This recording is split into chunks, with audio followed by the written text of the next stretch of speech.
And it says we're live, so we'll see. Mm-hmm. And it changed colors, so we may be live. Anyway, welcome. Joined today by Peter Grant. I'm the good-looking one. Yeah, true. And Sanford, who's hiding off camera as usual. Because he's the good-looking one and doesn't want the women to swoon. Yeah, Read between the lines. Anyway, this is Tuesday, so keep the heat on. Ko-fi.com, the blanket fort.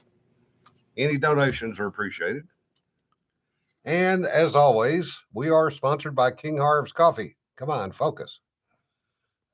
I guess it's focused. Anyway, if you get buy their coffee, tell them you found it here. Maybe they'll send us some. So it's turning out to be an interesting day in more ways than one. Yeah. Yes, there was an issue with the Courtney, Jonna, and Ian on the way back. Don't have all the details. Won't have all the details until Thursday. But yes, they got screwed over by a towing company in a hotel up in Tennessee. So many thanks to those that donated to allow them to get their car out of hock and continue the trip. And remember, they're having the textbook definition of adventure. Somebody far away having a miserable time. Yes, that is true. Now, what I want to know is I want the names of those involved, the towing company boss, the hotel boss, yes, everyone else involved. I want their actual names. Yeah. Because with those, you can do interesting things. Yes. And I think Jonna is already doing interesting things to them. Good. As y'all may know, some of us were on our way back from Fantasy. I, on the other hand, flew back on Sunday, that day, because I had a VA appointment yesterday. So I didn't get to stick around for all the fun and games and the dead dog party after the fact, which apparently was pretty much literally a dead dog because everybody was dead tired. We did a room party / book launch Saturday night, and it might have gotten a little drunk out for a few people.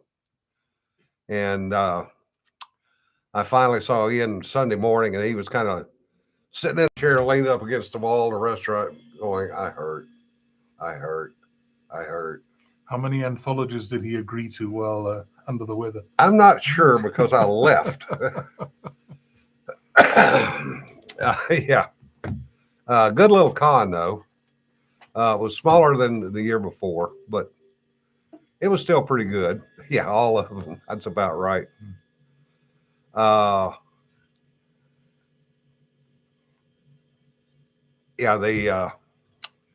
There were some interesting people there, and I do have to mention a couple of them. One of them is a lady named Katie Cross, and she writes primarily YA stuff, but I was talking to her about how she managed her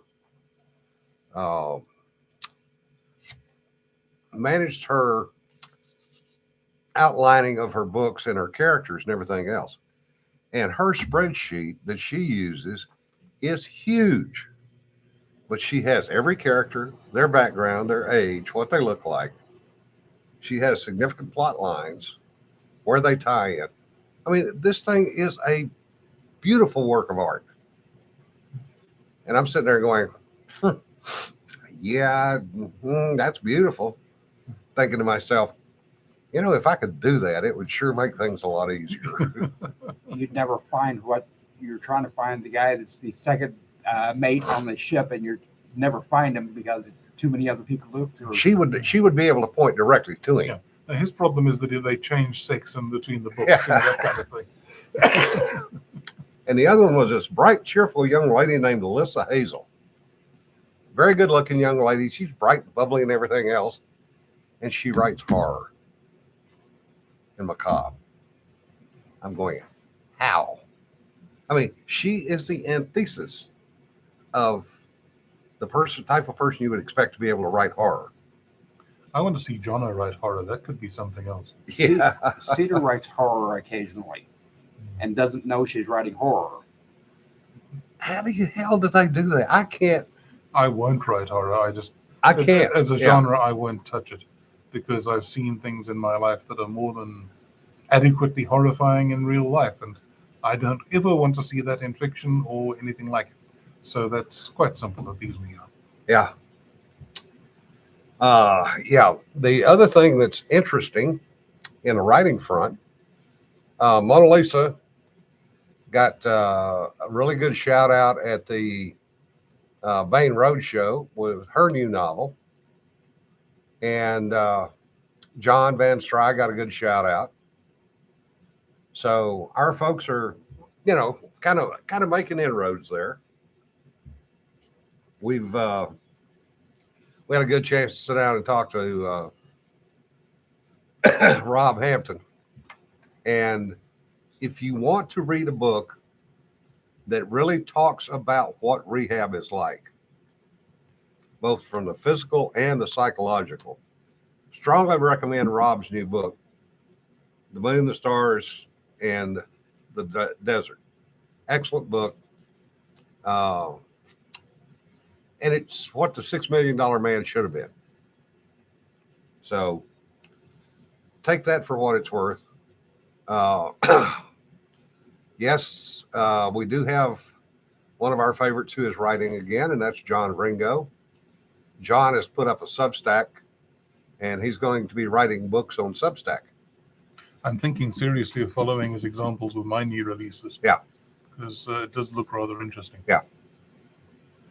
No, the vehicle was not stolen, well, per se. The vehicle was towed by a towing company who then charged them an outrageous fee to get the car back to the tune of about $1,900. And it was towed from a place that was not marked as anything illegal. Yeah. No paints, no markings, no nothing. Yeah. So it's very much the towing company's word against theirs. And the hotel, which Yeah. is Motel 6. So They'll leave the light on for you and steal your car. Yeah. So there's something to be done about that yet. Then dirty tricks will be done. Yeah. Yeah. I'd like to pick up on the shooting yesterday in Yeah. Nashville. We all know what's happened by now. It's sickening beyond words. There's no way to make light of it. But I think this is the fourth shooting or attempt at mass slaughter by a trans person in the last month. They seem to be increasing. There also seems to be much more in the way of violent talk coming out of that sector, as in you ban drag queen story hour in library and you ban trans surgeries in your state and we will strike back. They're even calling for that around April Fool's Day, if I recall correctly. Yep.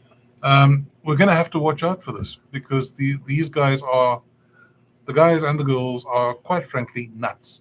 This is a psychological or psychiatric problem. They are not men or women. The chromosomes determine that quite adequately. If they are XX or XY, that determines whether they are male or female. There is no possibility of changing that, no matter how mentally demented they may get. They just can't do it. However, they are insisting that what they think, what they feel is in fact reality when it's nothing of the sort. It's like that famous tweet that went around some time back, which is still funny. Some woman claiming, oh, trans women are women, trans women are women, trans women are women. To which someone replied, my Kia is a Mercedes, my Kia is a Mercedes. Yeah. It's hysterical, but it actually demonstrates the point. You can say it till you're blue in the face, but it won't make it reality. We are dealing with people who are fundamentally denying reality and are getting angry, some of them getting suicidal, some of them getting homicidal at the thought that no one else is prepared to accept their version of reality. We need to be more on our guard about this, and particularly if you are sending your kids into a situation like a school, which is more vulnerable than home, you have to accept this is a risk they're going to confront, particularly a religious school. I'm in fact rather surprised that the one yesterday was the first religious school to be attacked like this. Which she was apparently a student at a number of years ago. Yeah. We don't know the background yet. I will point out that in Nashville, students who could not be accepted back into the state school system were sometimes accepted into the church school system on the grounds that, oh, poor dear, we have to give them a chance, no one else will. Wrong approach. Sometimes you got to say, sometimes you just got to put your foot down and say, sorry, you don't deserve a chance. You've also got to be willing to be quite proactive in dealing with this. If they start to get physical and throw their weight around and accost you in the street and that sort of thing, do not assume it's going to remain verbal only. Be armed, be ready, and to watch out for trouble, because some of them are going to push this. They're getting more and more angry and more bitter and more vicious. It's a danger, and I think we have to be alert to it. Yes, sir, Brass. Not Ian, Peter. Yes, he looks a bit different. I look better. Thank you, gentlemen. And away we go. My little happy happy stuff. Okay, we go happy stuff. I did hang on to an orange tag for 3 days for my little novella, Nothing But Time, and still sitting in the top 25. So I'm happy with that. Good Reviews, read, by the way. huh? Good read, by the way. Yeah, thank you. Reviews have been pretty good, and as usual, the low reviews have no friggin' comments with them, which just pisses me off. Yeah, but that's not the problem we all face. Yeah. Oh, I do have to mention a couple of the panels. Yeah, the Peter is definitely in a lot better shape physically than he was, and but a couple of the panels I want to talk about, it seemed like there were 4 or 5 of us that kept getting put on the same panel. Ray Krasnick, myself, Mike Morton, who's a ex-space guy out of Colorado Springs, who still works for a space agency. And at various points, we had Kelly, we had Ian, we had, let's see who else. Greg was on him, a couple of them, Gagnon. So we were literally making pretty much of a circle around a certain set of ideas and storylines. And it was interesting to watch Ray come out of his shell. He is actually a historian. And it was interesting to get his perspective on some of the panels compared to the rest of us that were just grumpy old farts. Well, we had a lot of fun with it. We did do basically a 2-day memorial to Dave Cleric while we were there, with various types and sizes of flamingos and bottles. And bottles. And I think we had a number of people stop by and thank us, and also, shall we say, we're very appreciative of what was done. Yeah, the body cam is up for both the officers, for a couple of the officers that were involved in the shooting. It's a good shoot. And you can see that they did not waste time. They got in there, got it taken care of, and went on about their business. Bottled flamingo juice. Yeah, that's about the only thing we didn't have. In the good news front, I do want to talk about something else. And that is that we have a Mustang flying number 3 on the Blue Angels. And even better, it's a female Mustang. Lieutenant Amanda Lee has been picked up and is flying the 3 bird, and the Mustangs are in the Blue Angels for 2023. And she is a former enlisted technician who got her degree and became a Hornet pilot, and has done a couple of tours downrange with the squadrons, and has about 1,500 hours already. So she's well on her way. She is, in fact, the second female to ever be on the Blue Angels. The first one was a Marine major who flew Fat Albert. So, yeah, exactly, Rick. Ring Knocker did not win that one, which is even better. Yeah. There was one odd little bit. Yeah, she's the first prior enlisted that I'm aware of that has made the blues as a pilot. There was one bad incident that happened over in Scotland that's being investigated for a number of different reasons, and that was the RV Petrel, which mysteriously fell over in dry dock, which that's kind of hard to do. And 33 people were injured when it fell over. It is a U.S. Navy vessel, was being converted to do further research. And quite honestly, the back channel on it is trying to figure out who the hell sabotaged it. It is the former Odyssey that was owned by Paul Allen. So it's already been set up for deep research, but they were making it up to Navy, bringing it up to Navy standards and putting some specific Navy equipment on it. But it's just really odd how it's just suddenly fell over in dry dock. Yeah, that does not happen. No. Either you've got to believe that a dockyard that have been doing this work for how many centuries up there? Yeah. Suddenly put the wrong props in the wrong place and made a big miscalculation. Yeah, no. Yeah, I don't believe that. Sorry. Yeah. There's something really screwy about that. Yep. And some of the injuries apparently are really bad. Yeah. Yeah. Amputation level, that kind of thing. Yeah, some dude is responsible. Yeah.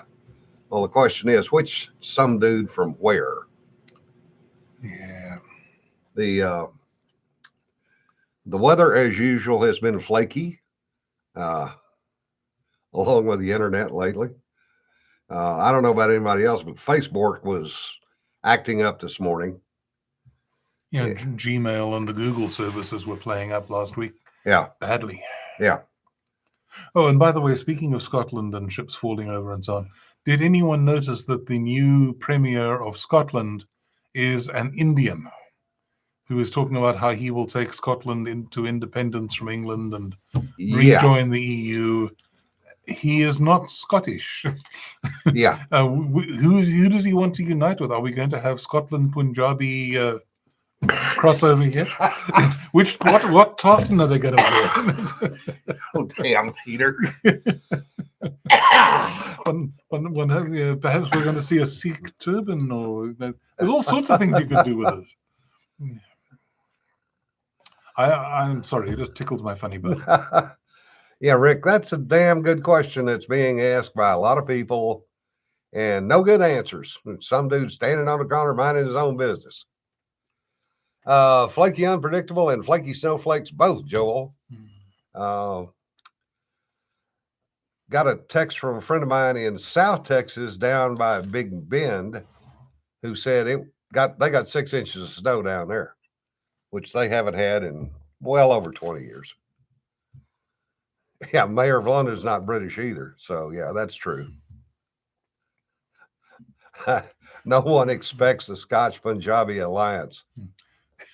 Well, let's face it, when fish and chips got overtaken by Vindaloo as the premier British takeout meal, that was the end of it as we knew it anyway. Yeah, and that Vindaloo is not edible. I'm sorry. Well, British Vindaloo is far hotter than anything you'll get in India. Yes. I don't know why, but it is.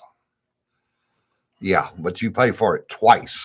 Yes. Once when you eat it and once when it comes out the other end. And after it's come out the other end, everything else takes a day or two to recover. Yeah. So, to be fair, nobody in England has ever been able to cook. I mean, British cuisine is known as being horrible everywhere. And here we go. Oh, it's not that bad. Boiled everything. Boiled everything with no seasoning.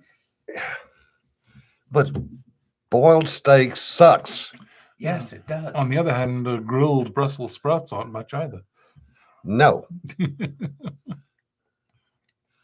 Took over the world against spices, refused to use any. Good point, ALS. There are ways. Yeah. Now, a lot of it, of course, is I think one has to understand the background that my parents, for example, they both grew up, were young adults in 1930s Britain. My father was abandoned by his mom at a workhouse because she couldn't afford to feed the family during the Depression. Yeah. My mom's family did not abandon her, but they were desperately poor.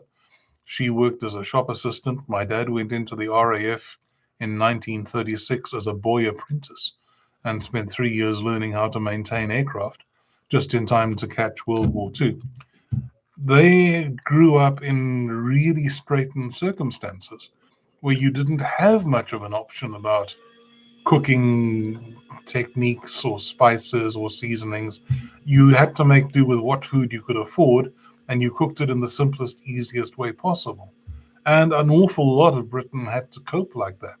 So I think it's perhaps inevitable that that bled over into their cooking. Although I do remember Wing Commander Guy Gibson, the guy who led the Dam Busters raid, when he got married, he was given a whole salmon. And they went off on honeymoon with the salmon and asked the innkeeper or the cook or whatever it was at the place where they were staying for their honeymoon to prepare the salmon for supper. And she fried it in batter because that's the only way she knew how to cook fish. Oh, wow. And, yeah, he said that was a bit of an anticlimax, but yeah. A salmon. Yeah, Wallbanger, you're going to need a lot of reading material because you're going to be parked on the throne for a number of hours. Yeah, and Rick, you're quite right. Meat rationing in England only ended, I think, in 1954.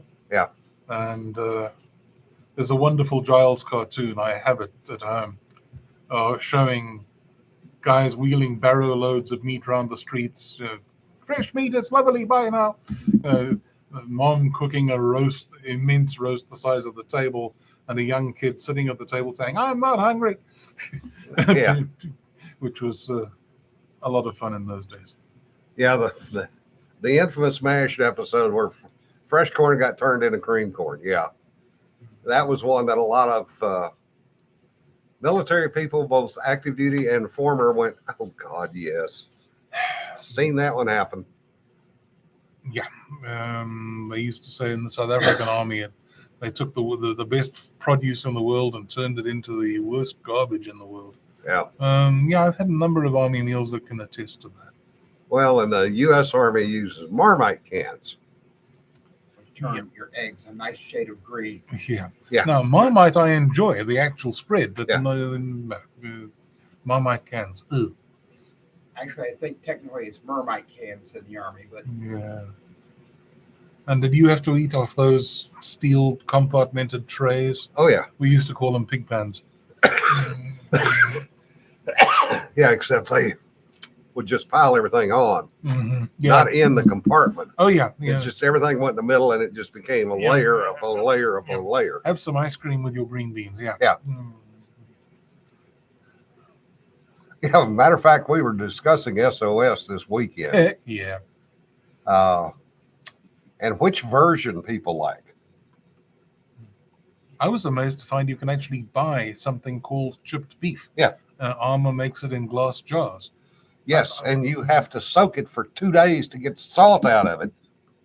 I had you just visions. make very solid SOS. No, I had visions of apprentice cook sitting there with an axe going chip, chip, chip, chip, Yeah. chip, chip, chip. And That wasn't far from the truth back in the day. yeah. And I read the World War II cook's manual, the Yeah. field manual, how to make chipped beef for 200 people. Yeah. Ugh. I have a 1941 Navy cookbook, Mhm. and it has SOS in there, but it doesn't use chipped beef. It uses hamburger. And that's the kind of SOS I like.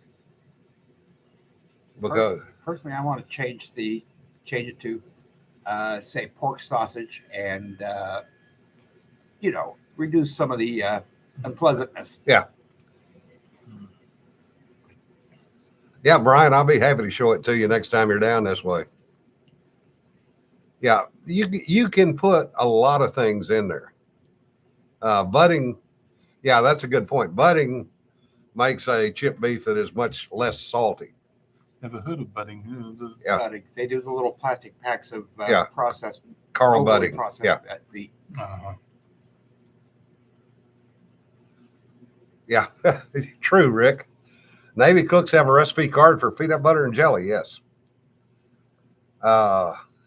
Cream chip beef mystery meat. Some places in the world, yes. As long as it isn't cream chip bologna or something like Yeah. that. Haggis vindaloo. No. Yeah, that's true. Buddings is expensive, but it's good meat. Hey, if you make cream chip beef for Fool's Con, Cedar, I will guarantee you it will all get eaten. Oh yeah, there's enough of us who remember that from service days, and As long as you make it with hamburger, not with the actual chip beef crap. And no jalapenos. How about if we make it with bacon grease and no meat in it, and just call it gravy? You can do that too.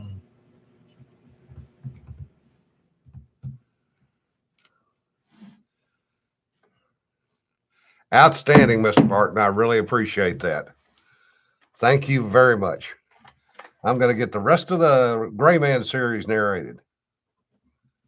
That is great. Thank you very much. Hopefully I can make you some money out of that. Speaking of which, I did get nominated at Imaginarium for 2 awards. One for Diplomatic Community as a science fiction book of the year, and the other one was as an audio book for excuse me, for Diplomatic Community also. So 2 chances to win. Odds are, who knows? We were laughing about it at the con because Melissa Althoff was also nominated along with Severson. And so we were laughing. So, well, if we show up and whoever's not there gets the award, one of us will have to accept for him. Well, I think we could make up quite the acceptance speech on their behalf. This could be fun. Knowing Melissa and knowing HP Holo and what they've done, yes. Yes. And they were poking at me again about our panel from last year. Said, we got to do that again. I said, without me. And it was funny because John Osborne walked up about the time and he said, and take me out too. Which panel was this? It was supposedly introverts networking. And Melissa and HP got on a roll and went full extrovert. I was just thinking, why were you on an introverts panel? I was the moderator. But you're not moderate. No. Well, they went full extrovert to the point of going reverse harem.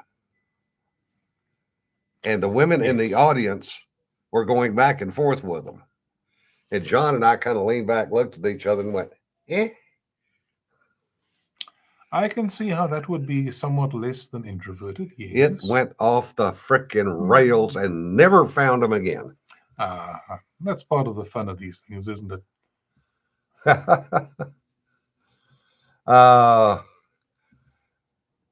You're lucky you got MREs. We were getting, of course, I'm old enough that I was in when we still were getting the last of the C rats, and then they started giving us the new stuff, which was K rats. And then right at the tail end, we started getting MREs, version 1, which was not good. Hey, it was not as bad as it could have been. Yeah, no, the fun we had was... I would rather have C rats or K rats than the first version MREs, trust me. Fun part about the South African military is iron rations. They had to be made to cope with African temperatures, where 110 to 120 degree days were quite normal in the operational area in summer. So they could not do the normal contents, because if you got issued a ton of bully beef, and I know because this happened to me, you literally open the thing and I think your contents splashed. The whole thing had melted. It was just bully beef soup. And you could not be given bread. You had what we call dog biscuits, or a bit like hardtack, but not quite as tasty as hardtack. And you had tubes of cheese that you could squeeze, and again, they just became utterly liquid. And I remember on the one operation in Angola, we came across a cache of food donated by the United Nations to these poor refugees who were all carrying AK-47s and shooting at us. Yeah. But all the Scandinavian countries had climbed in. Would you believe we found tinned lutefisk? Oh, Which I did not take. yeah. They had some rather nice tinned pilchards and herrings and things. And they had the Norwegian rye bread and a few other things like that. Ate that with enormous enjoyment. It was very tasty. Yeah. But canned lutefisk, I think, should be banned under one of the chemical warfare conventions. Yeah. Because just opening a can, wow! Yeah. The fumes. Just make it lutefisk, not the can. The fresh, well, for values of fresh made stuff ain't any better. No, it's not. And Well, differ, yes, you went Air Force, you had chefs. You got to eat a sit-down meal every day, 3 times a day. So there. the fun part about the lutefisk was we left some open tins around the camp to see what the jackals and the hyenas would do. They wouldn't touch it. They'd eat rotting meat so foul it would gag a maggot. Yeah. They would not touch lutefisk. Yeah. I think that says a great deal right there. Well, it's also about as bad as the canned rotted shark from Iceland, which, Yeah, I think that would probably be under the same heading, yes. yeah. The number of people that puked when they opened the door to the airplane in Iceland in the middle of the summer was always interesting Mm-hmm. because you got hit with this immediate smell of rotting fish because they were drying fish outside on racks. Where else are you going to do it? Yeah. Yeah. Some kid out there to wave the birds off of it. Why? Hell, the birds wouldn't even touch it. Listen, there's something called red bush tea, rooibos in the Afrikaans, Yeah. which South Africa produces in abundance. Back in the 70s, there was this big scandal because they used to spread it on concrete slabs to dry in the sun before they sort of broke it up and bagged it and sent it out. And some visiting university prof or something noticed that birds were passing overhead and doing their thing and crapping in the drying tea. So there was this big scandal about, oh, you're buying a bag of rooibos tea that's full of bird crap. So the farmers hastily did a rectification exercise and irradiated the tea, to which the cartoonist response was, now you're buying irradiated bird crap. But they did not try a different way of drying the tea. And I always looked at that and thought, okay, this is weird. This is Africa. We're getting bird crap in the tea. Oh, let's irradiate the bird crap. Yeah. That makes it okay. Yeah. Yeah. You learned as a private not to trade MREs for UK combat rations. Yeah. On the other hand, the Italian rations are not bad. They had wine in them. Yeah. German rations were pretty good too. Yeah. French get wine and cheese. The Cuban rations were great because they had cigars that were stuffed to the nines with marijuana. Yeah. We were forbidden to smoke them. That prohibition worked really, really well, as you can imagine. Yeah. Yeah. What was it? Oh God. Was it Sevens or Royals? There were cigarettes that you could get in Thailand that were in a pack, real cigarettes that were about half marijuana. Yeah. And they had to ban the sale of those things on base after a number of people popped positive for Yes. marijuana. And they're going, but I'm smoking cigarettes right here. Here's the cigarette. And they went, no, that's not tobacco. That's marijuana. You know, the advantage to us was that it used to make the Cubans much less effective as a fighting force. This is true. One of their brigadiers was killed by a South African patrol because they put a roadblock up. And this guy swanned up to the roadblock in his staff car with the driver, both of them puffing away on stogies loaded with the stuff. And he proceeded to get out and start yelling at the roadblock guys for not getting it out of the way and letting him through. Yeah. And it was about halfway through that he realized these weren't Cubans, they were South Africans. And then he made the mistake of grabbing for his pistol at his side while confronted with half a dozen assault rifles pointed at him.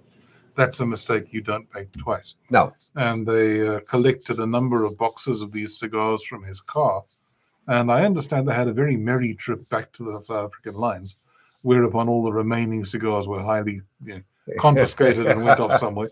I dare say the sergeant's mess had a good time with it. But yeah. Oh, yeah. History of the World Part 1, Roman Reds. Yeah. Welcome, Brennan. Good to see you.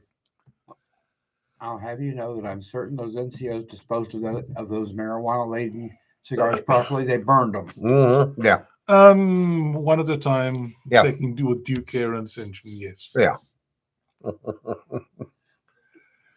Oh, there was that. There was the booze.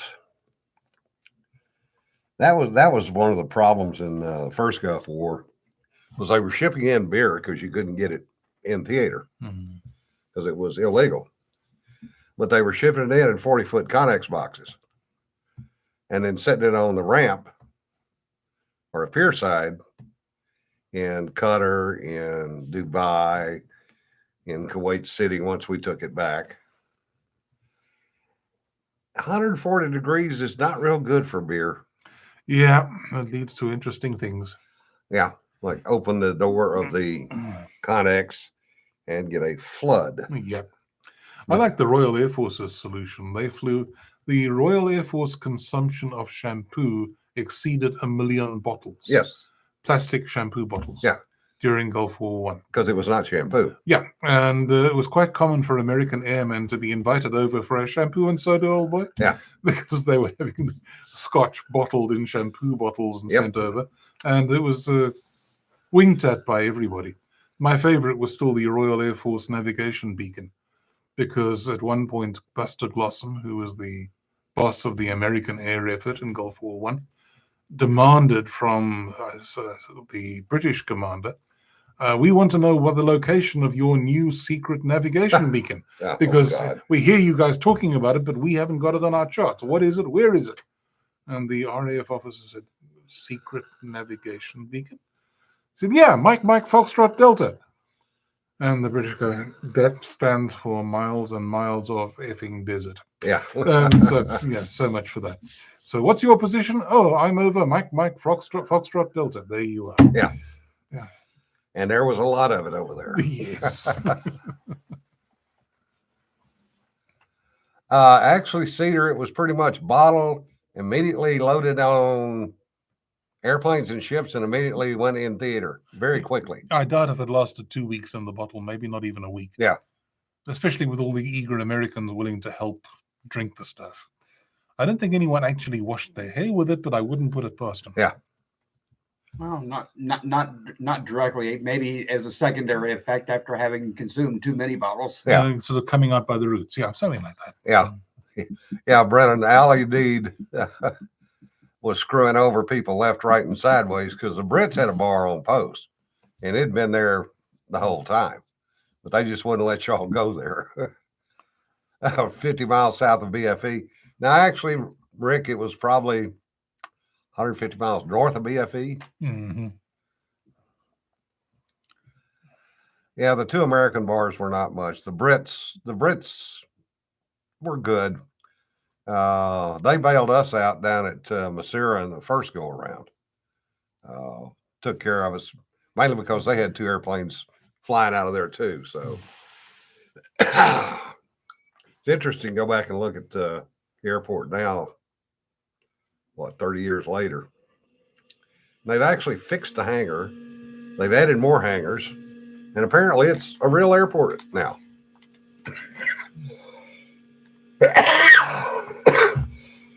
Oh, pardon me. I still giggle at my wife's brother, who was a Herky-bird pilot with the Air Force.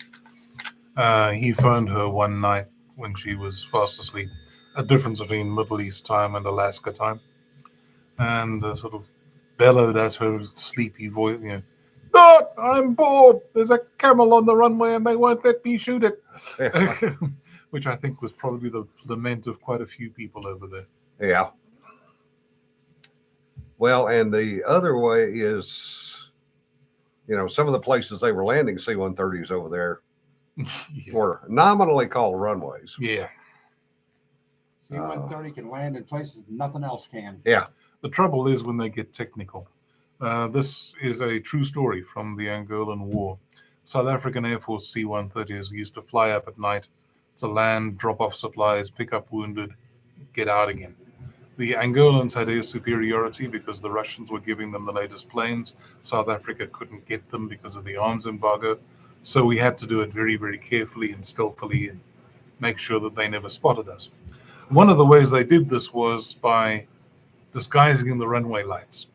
They had tin cans, they put sand in it, pour some gasoline over the sand, and when the plane was getting about 2 minutes out, they would send a signal. The guys on the ground would light the cans, stand back, the plane would touch down on a red clay laterite road, cut through the bush. And as the plane went past, they would dump the cans down and run to the next one, dump them again, so that the flare path went out. And when it took off again, they did the same thing the other way around. Well, some UNITA colonel, UNITA being the liberation movement that was technically on our side, he decided on a technological advance to the runway lights. He mounted the cans on sticks. The idea being that individual soldiers would hold these things up, the plane would land, and then they would simply invert the stick, and they wouldn't have to run back and forth. They just have soldiers doing the job. This was all very well. However, if you see how a plane lines up on a runway, the runway is fixed. The plane is doing this and that and this and that to line up. The tribal levy soldiers holding the lights saw the plane doing that and tried to line up on the plane. So that the pilots suddenly found the runway doing this in front of them. The language from air to ground over the radio was officially described as corrosive, quote unquote. And the technological improvement to the runway lights was promptly abandoned. But it was adventurous while it lasted. Yeah, a patch of flat dirt's all you need. Casey Moores, who's now an author, is a ex-C-130 combat pilot, Air Force. And another friend of mine, whose call sign, believe it or not, differs, is former SAS C-130 pilot out of England. And both of them told stories about landing in strange, weird, and unusual places in the first Gulf War and the second Gulf War to dump out fuel bladders for other uses. Yes. In the middle of nowhere, in the middle of the night. And Differ was saying in the first Gulf War, they got tasked 48 hours before D-Day to go plunk some bladders out in various locations. And these are 1,000-pound or 1,000-gallon bladders. So they're quite large and quite heavy and quite hard to move around. He said they're lined up on this location where they're supposed to go. And yeah, well, Rick, this was actually semi-GPS. Said they were lined up on this road, flipped on the landing lights, and the road was full of trucks and tanks. And he said they very quickly sucked the gear up, turned the lights off, and hauled ass at about 50 feet as the Iraqi battalion proceeded to try to shoot their ass down. He said, they called back and said, yeah, that one's kind of busy. We'll need to find an alternate.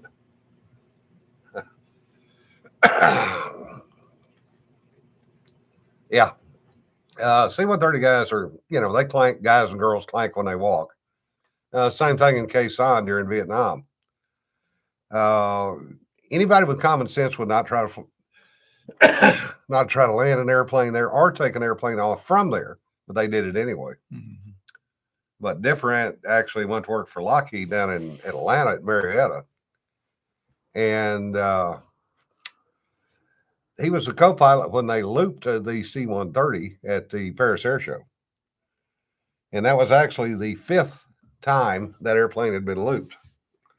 And he and the chief test pilot were the ones that put that together. They're going, yeah, if you do it right, you don't exceed any G limitations. but the guys in the back get an interesting ride. Why are we upside down? Why am I falling out of my seat? Vomit Comet military version, yeah. The worst to me was still the helicopter rides. Pumas, it's a French helicopter, which South Africa had bought quite a few of. Those bloody Air Force pilots, I think they were suicidal maniacs, but you would be going from point A to point B, flying directly over a road, way down with your wheels almost on the road, rotors just above the treetops, and you're sitting in the side opening doors, looking up at the treetops going past above your head at 100 and something knots. And it comes to a turn in the road where they have to follow, pop up, bank 90 degrees, and suddenly you're looking down and oh shit. And they do the bank, get back over the road, down again. It was a great cure for constipation, I'll tell you that much. Yeah. The Huey guys did it in Vietnam on the rivers. They didn't get a chance to do it in the first Gulf War or the second Gulf War because there aren't any rivers over there that you can do that with. The CH-46's loop, yeah. Yeah. Yeah, yeah. It is hard to catch a missile when you're hiding behind the trees. UH-60s doing the air assault practice in Rock DMZ.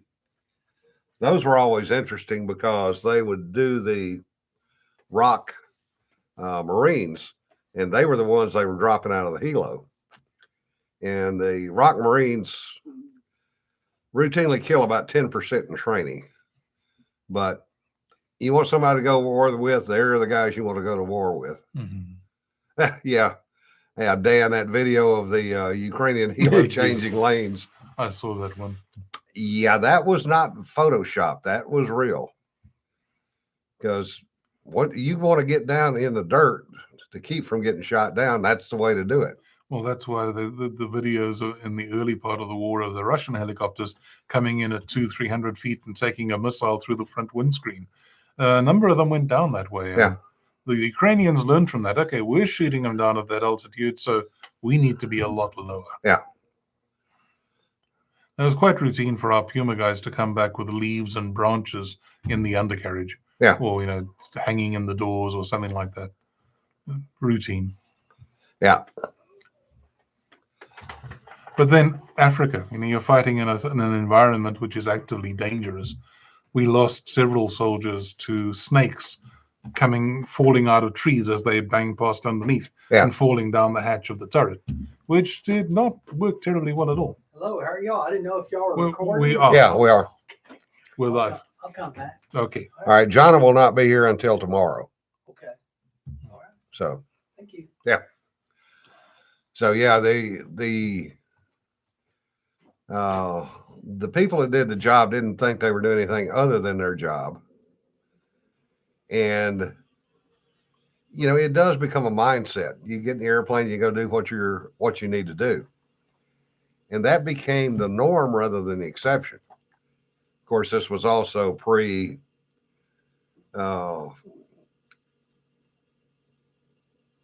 administrative types that would dot every I and cross every T before they would approve the mission that you were going to go fly. Yeah, the ones who appear immediately after the shooting stops. Yeah. Met those. Because back in the day, you could get in the airplane, go do what you needed to do, worry about the paperwork later. Yeah. Tell you one from my father on that one. My dad was a Royal Air Force officer during World War II, engineer officer. He flew into an American base in Algeria in 1940, late 42 or early 43, in a very clapped out, worn out C-47 to pick up some parts and equipment and things like that. And over lunch at the American mess, where the colonel very nicely invited him to join him, he was complaining about how hard it was to keep this plane in the air. It had been absolutely beaten to a frazzle through 2 years of desert war, and it was really past its prime. And the colonel said to him, well, no problem. Why did you just take a fresh one? He said, I don't get it. The colonel said, Lend-Lease, sign here. And handed him a clipboard with forms. And so he filled out a form, and the colonel said, "There's a line of C-47s. Pick one. Off you go. Just note the serial number." So he did just that. He flew home with a brand new American marked C-47, which was hastily repainted in RAF livery.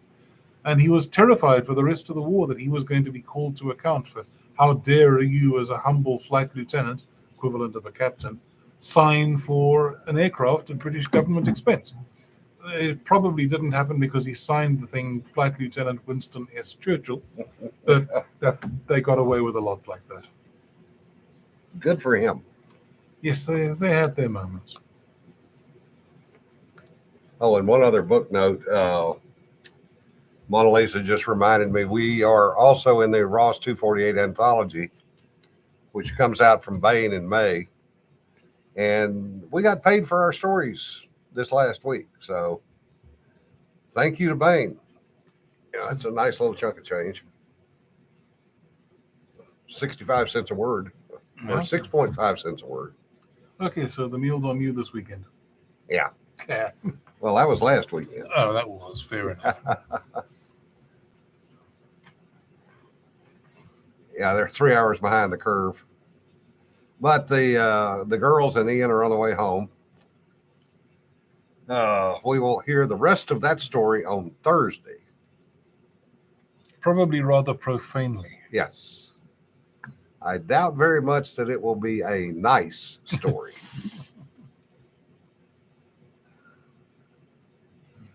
I think I will bring popcorn in Thursday. Yeah. Yeah. Popcorn may be appropriate. And maybe an asbestos wrap for the microphone, Yeah. just in case. Oh, we don't need to worry about rabid lawyers. We've got Jonna. Yeah, there is payback and there is payback. Yeah. And there will be payback. Yes. I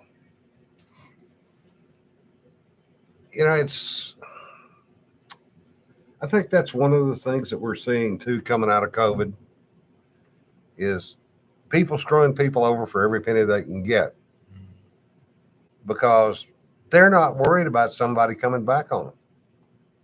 Because for 3 years, they've been able to get away with it. Yep. Yeah. What are you going to do? You're locked in your house.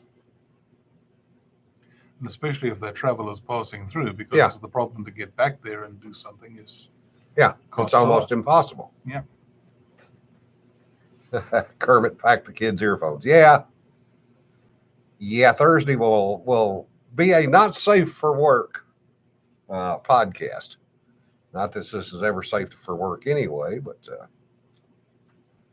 Less so than usual. yeah. I think we're going to have to see about getting Spurgel reassigned to Jackson, Mississippi Yeah. as a visiting. Now Jackson, Tennessee. Jackson, Tennessee. Oh, is it Jackson, Tennessee? Okay. Yeah. How are they getting Tennessee on the way back from North Carolina? 40. Okay. They're on 40.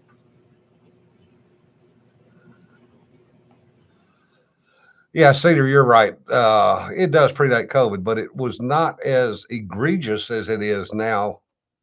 Yeah,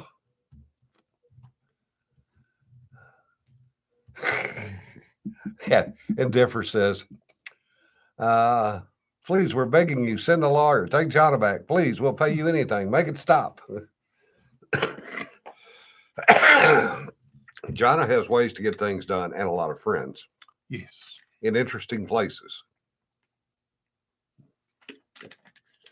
And yes, we were planning on mounting a rescue mission this morning when this initially went down and we thought the car had been stolen. Mm-hmm. So there were plans afoot early. But this goes along with there are, things that we can do and you can't do anything about it and you're going to be too far away for it to be worth your while to come back. Well, for years, that's how a lot of local police departments financed their cities, was because they'd get travelers going through and it wasn't worth going back to whatever town when you were from. Some of them are notorious. Yeah. Woodworth, south of Alexandria. Yeah. You'll know that one. Oh, yeah. And Esteline, not far from here, between here and Amarillo. Yeah. Esteline is notorious. Yeah. Esteline got me in 1973. Mm. Got pulled over at 2:30 in the morning. Yeah, granted, I was speeding.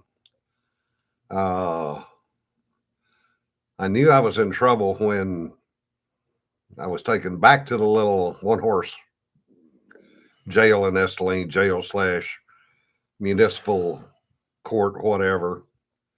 And the judge asked the officer that arrested me, how much money did he have on him? And the officer went, he had $107, Daddy. Yeah. Guess what the fine was? Yeah. $107. $107. And he took my license and kept it. And I got the next county over, and I got pulled over again. And good old boy walked up, kind of chuckling, about 4 o'clock in the morning, shined light in my face. Let me see your license, boy. Mm-hmm. And it blew his mind when I pulled out a license and handed it to him, because he was pretty sure. I'm damn sure Esteline called the next county over and said, "You got a guy coming to you with no driver's license." Mm-hmm. I was active duty military, so I had 2 licenses because I had just gone home and gotten my new one.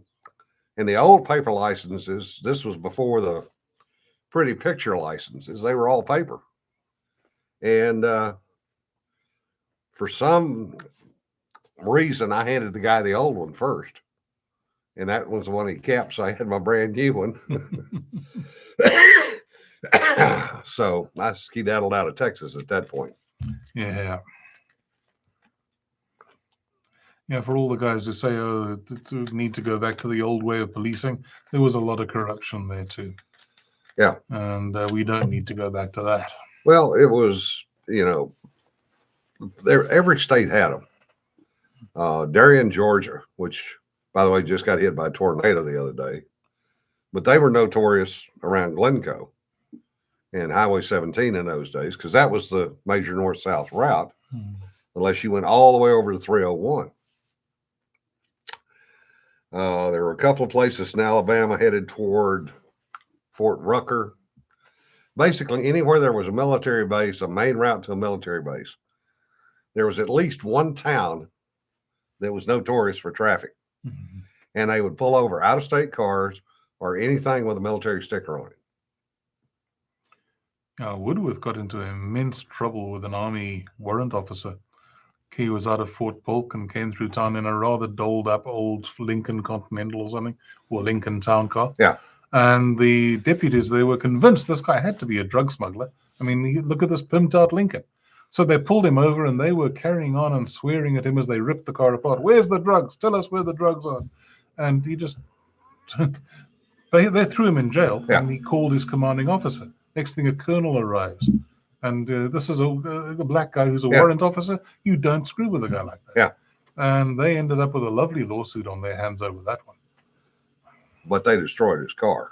Unfortunately, yes. Yeah. They paid for it, though. Oh, yeah. Well, they paid more than... Yeah. Rosedale, Wisconsin was another one. Yeah. Hell, the entire state of Ohio. I got a ticket up there for going 56 in a 55 downhill. Oh, out-of-state place in Ohio. And there are some places in Ohio. There was one lovely speed trap that I forgot about when I came home on leave. Yeah. And I'm going through the speed trap outside of a hotel in Mason, Ohio, on the road between Mason and Lebanon. And it dropped from 55 to 35 for a quarter mile. Yeah. And they sat there. Yeah. And I'm going through home on leave, 19 years old, booze in the car. I've been drinking. I had 3 underage girls in the car with me. We'd been to the drive-in. Yeah. Cops pulled me over, and I knew I was gone because this is the famous speed trap, and I had forgotten it. Yeah. So when he pulled me over, I pulled out my military ID, my leave orders, and my driver's license and I handed it to him. And he went, "Oh, you're home on leave, son?" "Yes, sir." "Your CO would be most unhappy if he had to come here to get you." "Yes, sir," because he's in Germany. Yeah. They let me go without even a warning ticket because Nice. it was the military. Yeah. And this was not a place where they had a military base. Yeah. Yeah.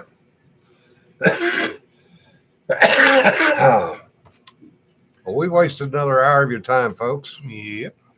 Do appreciate everybody listening in today. And as always, we appreciate the chat.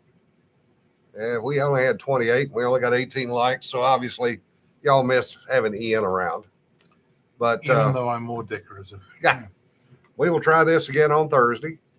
I'm sure Thursday will be a not safe for work one, so I'll warn you ahead of time. Yeah, there might be a certain amount of steam involved. Yeah. Remember, folks, don't sweat the petty stuff. Don't pet the sweaty stuff. And we'll see you later. Bye-bye.